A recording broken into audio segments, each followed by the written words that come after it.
Hello, everybody. So I'm going to go over briefly discussing what the discussion is for week 5 this week.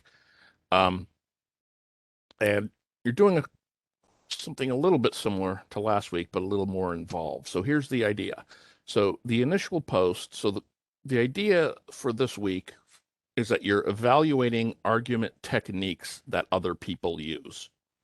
Okay, so you're trying to go to those readings that they mention for the week on those pages um, on those pages, right? 293 to 318, 402 to 422. So you're trying to find, or you want to read a few of them, basically.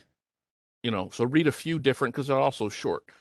Um, and then you're going to sort of focus on not just one necessarily, but you want to be able to pull out our techniques, right? So argument techniques, or the effective use of like word choice that works, or transitions that work, or somehow the author's voice is strong, or they develop their points using evidence well. So, um, like not everything in the readings, will work. So you're sort of hunting for techniques that people use, and they need to be techniques that you will want to use. Um, so you're going to quote from them. Here, I'll explain the rest. Hold on.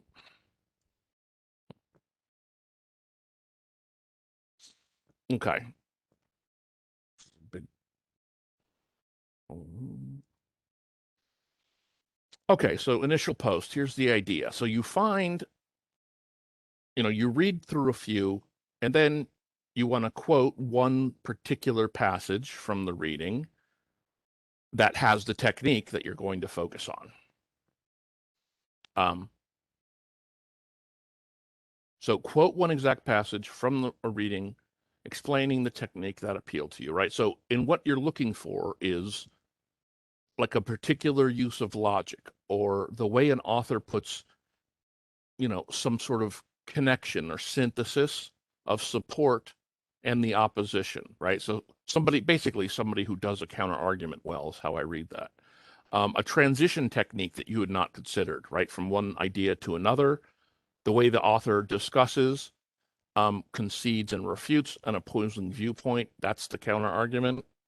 How an author drives the writing with their voice. So if someone has a particularly strong voice, like you can totally get who this person is, you want to find out how they do that and reduce it to a technique, and then explain it, and then use it, or explain how you use it. But so any argument technique that spoke to you. And again, if you can find it in more than one reading, that would be great, right? But for now, all you really need to do is find a good example of it from one reading, quote that passage. So it should probably be a couple sentences, maybe a little more. Quote it. Next thing is you're describing what it is, essentially. What's the technique? You're trying to explain it, right? And describe what it does. How is it done? There's another thing there. Hold on. Oh, I thought there was. Oh, there it is. Right. So what's the technique? How's it done? What's the goal of the technique? Like, what is it trying to do? Right. So you quote it, you explain it, describe what the technique is, how it's done, what the goal of it is, and so on. And then the third thing you're doing is you're explaining in detail how you plan to use the technique. So you're going to be very as specific and detailed as you can. So you're going to explain exactly where in your essay you want to use it, right? Say like in what section, like under which of the arguments that you're talking about can you use it? How are you going to use it? So you're going to use it in order to do what? Will you use it with your sources? Is it something that has to do with sources? Will you use it to strengthen your own voice, like so you sound more like you? Will you use it to weaken the opposition, um, or strengthen your own argument? So any reason you're trying to explain where you'll use it, basically how it'll work and how it will help.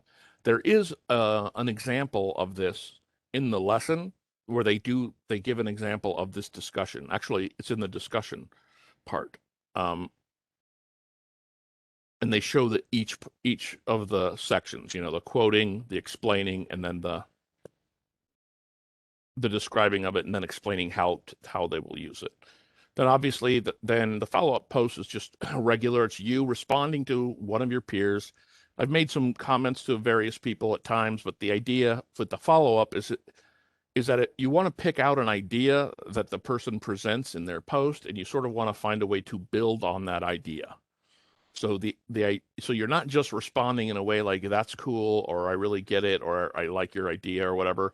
You're trying to be like this idea that you have is interesting and it makes me think of or or wonder about or I've had an experience with or whatever.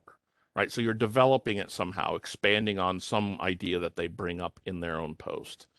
Um, and so that's going to be discussion for week 5.